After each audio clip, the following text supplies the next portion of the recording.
So Jammu Kashmir aspect ఏంటంటే Jammu Kashmir is the first Jammu Kashmir police is the first police in the country to introduce a GPS anklet.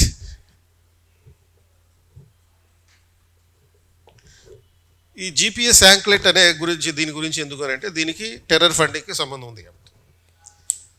అంటే the Jammu Kashmir police for the first time in India have used this device called GPS anklet. అంటే ఈ GPS anklet ఇది ఎందుకు న్యూస్లోకి వచ్చింది అని అంటే ఈ November 6th ఒక గులాం మొహమ్మద్ భట్ అని ఒక టెర్రరిస్ట్ ఉండేవాడు. అండ్ ఈ టెర్రరిస్ట్ని 2011లో అరెస్ట్ చేశారు. జమ్మూ కాశ్మీర్ పోలీసు ఢిల్లీ పోలీసు కలిసి ఒక జాయింట్ ఆపరేషన్లో అరెస్ట్ చేశారు. అండ్ అప్పటి నుంచి కూడా వీడు బెయిల్ అడుగుతూ ఉన్నాడు. అండ్ ఈ బెయిల్ ఇప్పటిదాకా Jammu Kashmir court NIA court ఇప్పటిదాకా ఇవ్వలేదు. And NIA court has granted him bail for the first time on November 6, 2023. So అయితే దీనికి ఒక కండిషన్ పెట్టారు. ఈ కండిషన్ ఏంటంటే బెయిల్ ఇస్తాం, వీడు టెర్రరిస్టు, ఈ గులాం మొహమ్మద్ అనేవాడు Ghulam Mohammed Bhat terrorist, and he was arrested under the UAPA act. I think you know about the UAPA Act. It is Unlawful Activities Prevention Act 1967, which has replaced the Prevention of Terrorism Act. పోటా చట్టం స్థానంలో ఈ UAPA చట్టం అనేటటువంటిది వచ్చింది. అంటే ఇండియాలో టెర్రరిజంని control చేయడానికి, ప్రివెంట్ చేయడానికి ఇప్పుడున్నటువంటి యాక్ట్ ఇది ఒకటే. సో ఈ చట్టం కింద వీడిని అరెస్ట్ చేశారు, ఈ గులాం మొహమ్మద్ భట్ అనేవాడిని. అండ్ వీడి మీద ఉన్నటువంటి అక్యూజేషన్స్ ఏంటి, వాట్ ఆర్ ద అక్యూజేషన్స్ అంటే అభియోగాలు ఏంటి?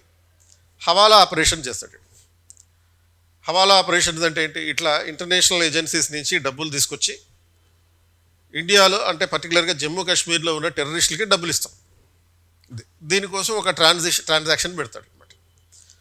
అండ్ ఈ పర్టికులర్గా ఈ హురియత్ కాన్ఫరెన్స్, సో ఈ హురియత్ కాన్ఫరెన్స్ అనే ఆర్గనైజేషన్ ఈ ఫండింగ్ చేస్తుంది. They are the donors for the terroristic activities in Jammu and Kashmir. They used to be, not now. ఎందుకంటే ప్రస్తుతం ఈ ఇంటర్నేషనల్ టెర్రర్ ఫండింగ్ అంతా ఆల్మోస్ట్ జమ్మూ కాశ్మీర్లో కట్ అయిపోయింది. ఇలాంటి గులాం మొహమ్మద్ భట్ లాంటి వాళ్ళందరినీ అరెస్ట్ చేసి లోపల పెట్టడం కారణంగా.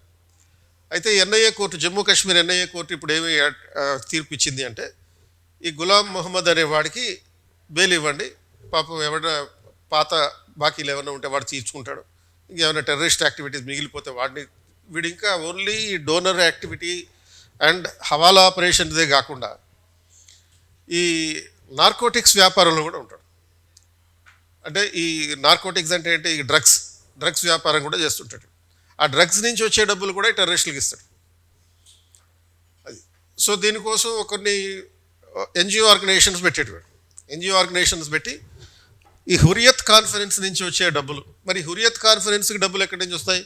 టర్కీ అండ్ ఇరాన్ నుంచి వస్తాయి. వాళ్ళు డబ్బులు ఇస్తారు. ఈ హురియత్ కాన్ఫరెన్స్ ఏమో వీడు పెట్టే NGOలకి ఒక చారిటీ కింద ఇస్తుంది, చారిటీ చేయమని ఇస్తుంది. చారిటీ అంటే ఏంది? ఒక ఫిలాంథ్రపిక్ యాక్టివిటీస్, మానవతా కార్యకలాపాలు చేయమని చెప్పిస్తుంది. వీడేం చేస్తాడో అవి చేస్తున్నా అని చెప్పి డబ్బులు మొత్తం డ్రా చేసి ఒక 10 రూపాయలు చారిటీ చేస్తాడు, మిగతా 90 రూపాయలు ఏం చేస్తాడు? గన్నులు కొనిపెట్టి లేకపోతే జీతాలు ఇచ్చి టెర్రరిస్టులకి జీతాలు ఇవ్వడానికి ఉపయోగిస్తుంటాడు. అండ్ ఈ పర్సన్ని 2011లో ఎప్పుడైతే పట్టుకున్నారో ఇతను almost 21 lakhs rupees money laundering చేసే ప్రాసెస్లో ఉన్నాడు. అంటే he was caught red handedly. And 2 cell ఫోన్లు కానీ లేకపోతే ఇటువంటి red handedly he was caught by the police. అంటే this is how donors and charities are not always necessarily good for the society. అంటే ఈ చారిటీస్ అనేవి ఎప్పుడూ కూడా సమాజానికి మంచివే అని చెప్పేటటువంటి పరిస్థితి లేదు. ఇలాంటి ఆర్గనైజేషన్స్ ఉన్నప్పుడు, ఇటువంటి ప్రాసెస్లు ఉన్నప్పుడు, మనీ లాండరింగ్ లాంటివి జరుగుతున్నప్పుడు వీటి వల్ల డేంజర్ కూడా ఉంటుంది. అలాగే open society foundation, George society చేసేది కూడా అది, జార్జ్ సోరస్ చేసేది కూడా అది. Anti India activities are undertaken by this George Soros. అంటే దేశంలో ఏదైనా ఒక పెద్ద ఇన్సిడెంట్ జరుగుతాయి రాబోయే నెక్స్ట్ 5 monthsలో.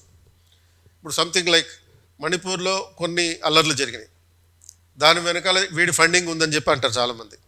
ఎందుకంటే ఇండియాలో ఉన్న గవర్నమెంట్ని డీస్టెబిలైజ్ చేయాలి. When the government is destabilised, India will fall from the present position in the economy. అంటే ఇప్పుడు ఎకానమీలో ఏదైతే స్థాయిలో ఇప్పుడు ఉన్నటువంటిదో ఆ పరిస్థితి నుంచి దిగజారిపోవాలన్నమాట. వీడి లక్ష్యం అది.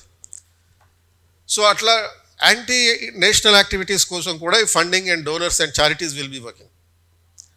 అలాగే ఈ గ్రీన్ పీస్ ఫౌండేషన్ లాంటి ఆర్గనైజేషన్స్ ఉన్నాయి. This Greenpeace foundation is also an agency providing the charities for financing the charities in the country. And even this Greenpeace foundation is also found to be an agency working against the national interest. అంటే ఇండియాలో ఉన్నటువంటి ప్రయోజనాలకి వ్యతిరేకంగా పనిచేస్తుంది అనేటటువంటి పరిస్థితి.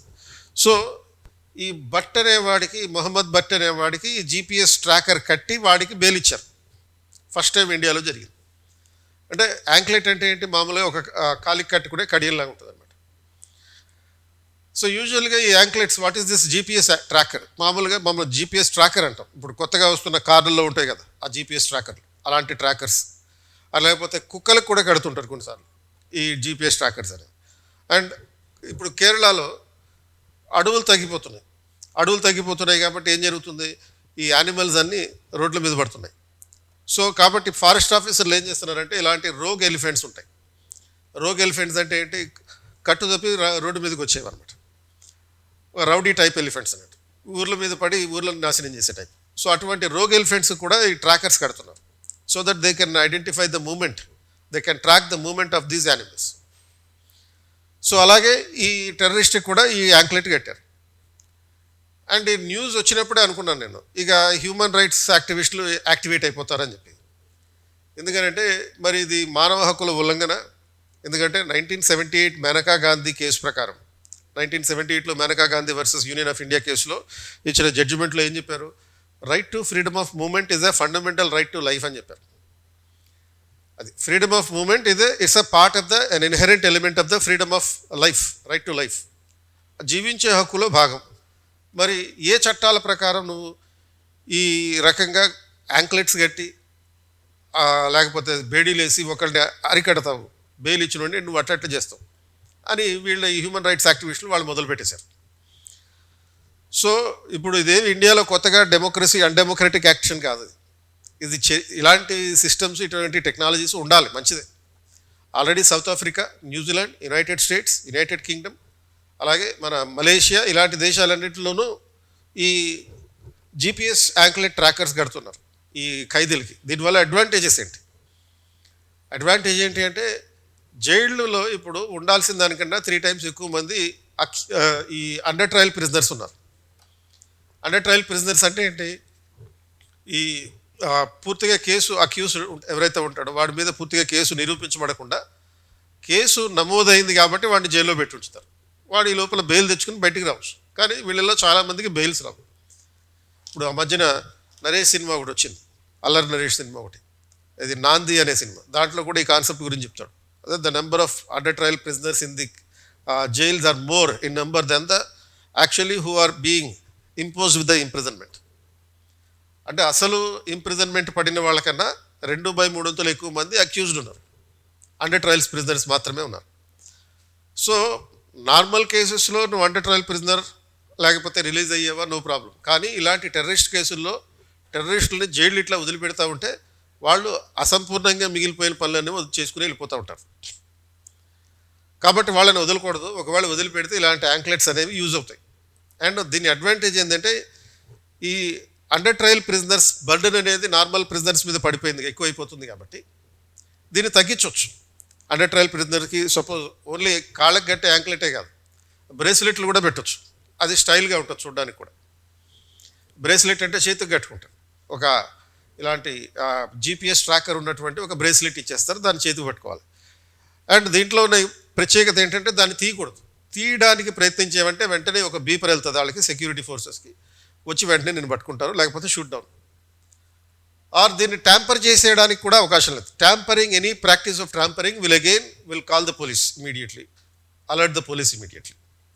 Tamper చేయడానికి వీల్లేదు, software ఉంటుంది కాబట్టి. ఆర్ దీన్ని బ్రేక్ చేయడానికి వీల్లేదు, హార్డ్వేర్ ఉంటుంది కాబట్టి. సో రెండు ఏం చేసినా కానీ, బ్రేక్ చేసినా లేకపోతే ట్యాంపర్ చేసినా, హ్యాకింగ్ చేసే ప్రయత్నం చేసినా, ఏం చేసినా అది ఇమీడియట్గా it will give alert to the police.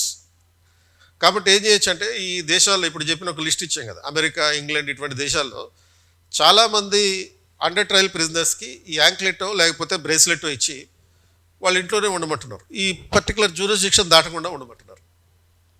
రెండోది హౌస్ అరెస్ట్లు చేసిన వాళ్ళకి కూడా ఇది పెట్టచ్చు హ్యాపీగా. అండ్ దానివల్ల ఏమవుతుంది, అనవసరంగా ఓన్లీ అండర్ ట్రయల్గా ఉన్నటువంటి ప్రిజనర్స్ని జైలుకి పంపించక్కర్లేదు, వాడు అనవసరమైనటువంటి ఫ్రీడమ్ కోల్పోక్కర్లేదు. అండ్ ఈ రకమైన అడ్వాంటేజెస్ ఉన్నాయి. కాబట్టి of course there is need for enacting A law to make it a legal practice. అంటే ఒక సిస్టమేటిక్, ఈ అమెరికా, న్యూజిలాండ్, ఆస్ట్రేలియాలో ఎలా అయితే ఒక చట్టం చేసి సిస్టమేటైజ్ చేశారో ఆ విధంగా దీన్ని కూడా ఇండియాలో కూడా దీనికి ఒక చట్టం తీసుకురావాలి, ఈ జీపీఎస్ ట్రాకర్ లాంటి యాంక్లెట్ సిస్టమ్ని పెట్టడం కోసం. సో ఈ కాంటెక్స్లో ఇది ఇంపార్టెంట్. అంటే November 6th ఇది జరిగింది incident. Jammu Kashmir police have become the first police in the country to use such kind of devices. ఫ్యూచర్లో కూడా ఇలాంటివి యూజ్ చేసి కొంతమందికి బెయిల్ ఇప్పిస్తామని అంటున్నారు. సో బెయిల్ రావడం అనేది ఈజీ అవుతుంది ఒక రకంగా చెప్పాలంటే.